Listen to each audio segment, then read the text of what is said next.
Hello friends, आपका स्वागत है मेरे चैनल भक्ति की शक्ति में। आज मैं आपके लिए षटतिला एकादशी व्रत की कथा लेकर आई हूँ। अगर आपको मेरी ये कथा अच्छी लगे तो कमेंट बॉक्स में विष्णु भगवान की जय अवश्य लिखें। और अगर आप मेरे चैनल पर नए हैं और अभी तक आपने मेरे चैनल को सब्सक्राइब नहीं किया है तो प्लीज़ सब्सक्राइब कर लें और बेल आइकन पर प्रेस कर दें ताकि मेरे नए आने वाली वीडियो की नोटिफिकेशन आपको मिलती रहे। माघ मास के कृष्ण पक्ष की एकादशी तिथि को षटतिला एकादशी के नाम से जाना जाता है। दरअसल इस एकादशी पर 6 प्रकार के तिलों का प्रयोग किया जाता है, जिसके कारण इसका नाम षटतिला एकादशी पड़ा। इस व्रत को रखने से मनुष्यों को अपने किए गए बुरे पापों से मुक्ति मिलती है। इस व्रत को रखने से जीवन में सुख समृद्धि आती है।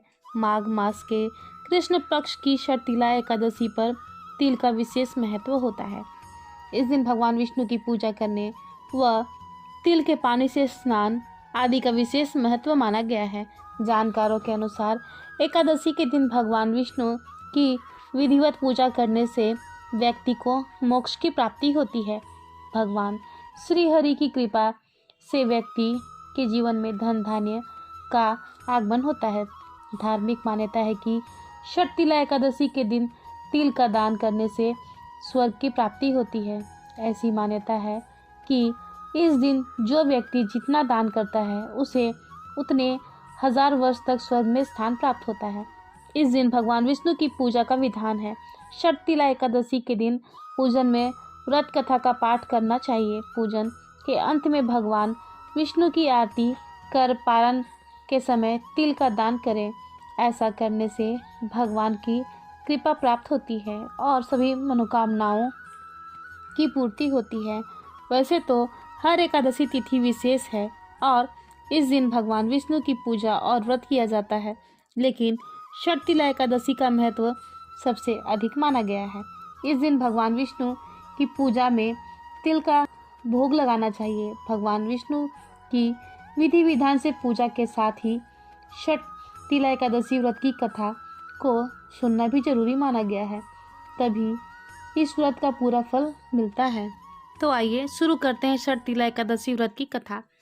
एक समय दालभ्य ऋषि ने पुलत्स्य ऋषि से पूछा कि हे महाराज, पृथ्वी लोक में मनुष्य ब्रह्म हत्यादि महान पाप करते हैं, पराये धन की चोरी तथा दूसरे की उन्नति देकर ईर्ष्या करते हैं, साथ ही अनेक प्रकार के व्यसनों में फंसे रहते हैं, फिर भी उनको नरक प्राप्त नहीं होता है। इसका क्या कारण है?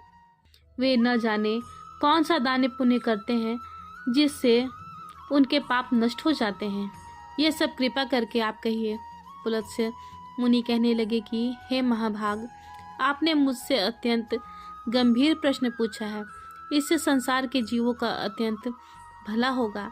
इस भेद को ब्रह्मा विष्णु रुद्र तथा इंद्र आदि भी नहीं जानते हैं, परंतु मैं आपको यह गुप्त तत्व अवश्य बताऊंगा।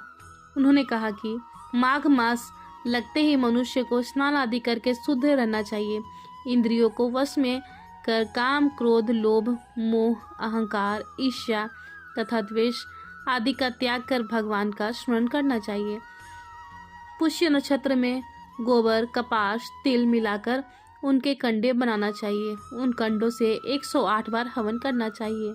उस दिन मूल नक्षत्र हो और एकादशी तिथि हो तो अच्छे पुण्य देने वाले नियमों को ग्रहण करें। स्नान आदि नित्य क्रिया से निवृत्त होकर सब देवताओं के देव श्री भगवान का पूजन करें और एकादशी व्रत धारण करें।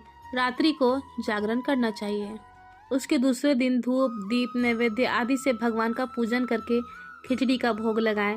तत्पश्चात पेठा, नारियल, सीताफल या सुपारी का अर्घ देकर स्तुति करना चाहिए।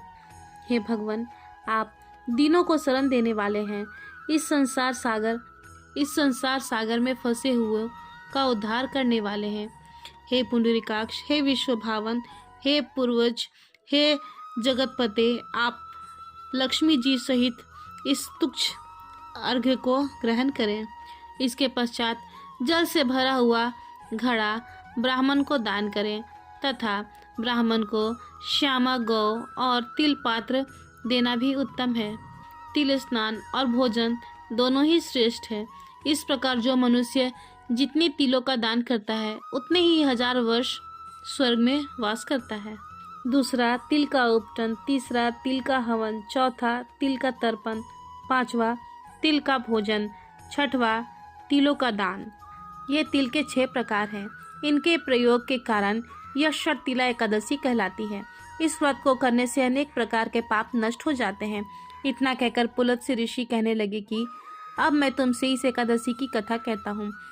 एक समय नारद जी ने भगवान श्री विष्णु से यही प्रश्न किया था और भगवान ने नारद जी से कहा कि हे नारद, मैं तुमसे सत्य घटना कहता हूँ, ध्यान पूर्वक सुनो। प्राचीन काल में मृत्यु लोक में एक ब्राह्मणी रहती थी। वह सदैव व्रत किया करती थी। एक समय वह 1 मास तक व्रत करती रही। इससे उसका शरीर अत्यंत दुर्बल हो गया। यद्यपि वह अत्यंत बुद्धिमान थी, तथापि उसने सभी देवताओं या ब्राह्मणों के निमित्त अन्न या धन का दान नहीं किया था। इससे मैंने सोचा कि ब्राह्मणी ने व्रत आदि से अपना शरीर शुद्ध कर लिया है, अब इसे विष्णु लोक तो मिल ही जाएगा, परंतु इसने कभी अन्न का दान नहीं किया, इससे इसकी तृप्ति होना कठिन है। भगवान आगे बोले, ऐसा सोचकर मैं भिखारी के वेश में मृत्यु लोक में उस ब्राह्मणी के पास गया और उससे भिक्षा मांगी। वह ब्राह्मणी बोली, महाराज, किस लिए आए हो? मैंने कहा, मुझे भिक्षा चाहिए। इस पर उसने एक मिट्टी का ढेला मेरे भिक्षा पात्र में डाल दिया। मैं उसे लेकर स्वर्ग लौट आया। कुछ समय बाद ब्राह्मणी भी शरीर त्याग कर स्वर्ग में आ गई।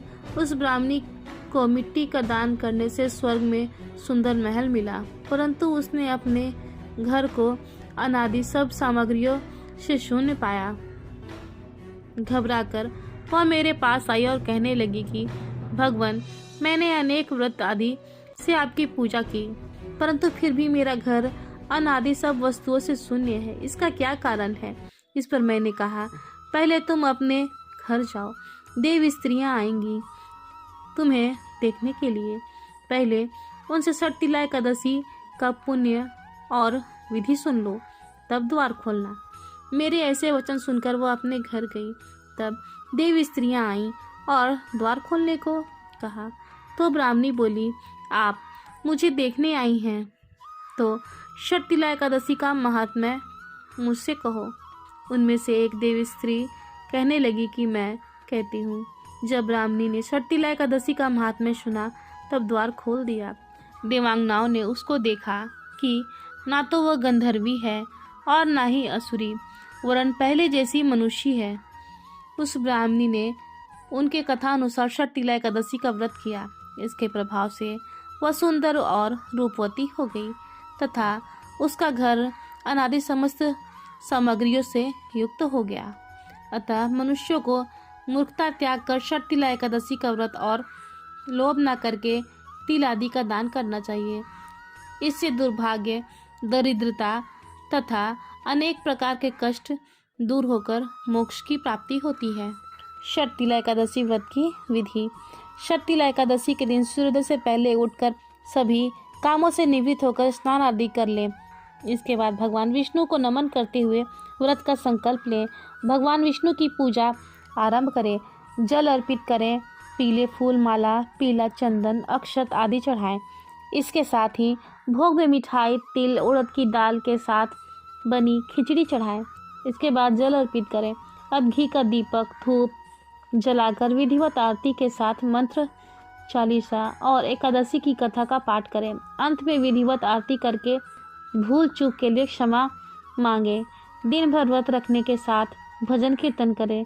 रात के समय तिल से ओम नमो भगवते वासुदेवाय स्वाहा मंत्र का जाप करते हुए हवन करें। दूसरे दिन नियमित स्नान आदि के बाद पूजा करें और इसके बाद व्रत का पालन करें। षट तिला एकादशी की पूजा में इससे संबंधित व्रत कथा जरूर पढ़ें या सुने।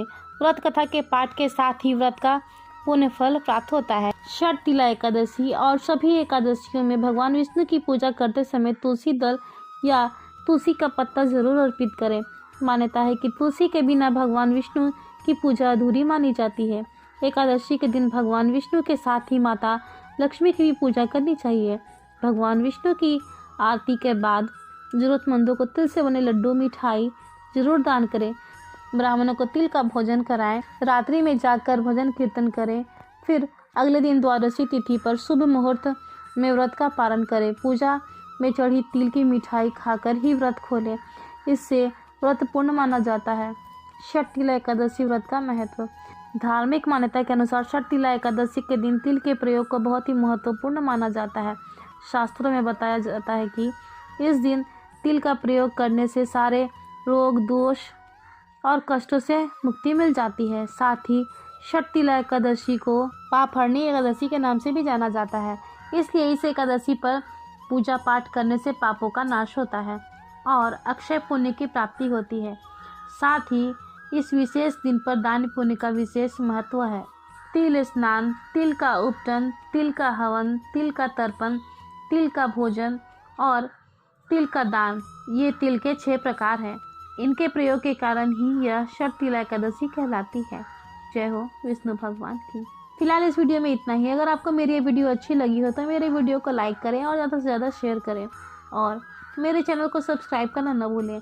वीडियो में अंत तक बने रहने के लिए आपका धन्यवाद।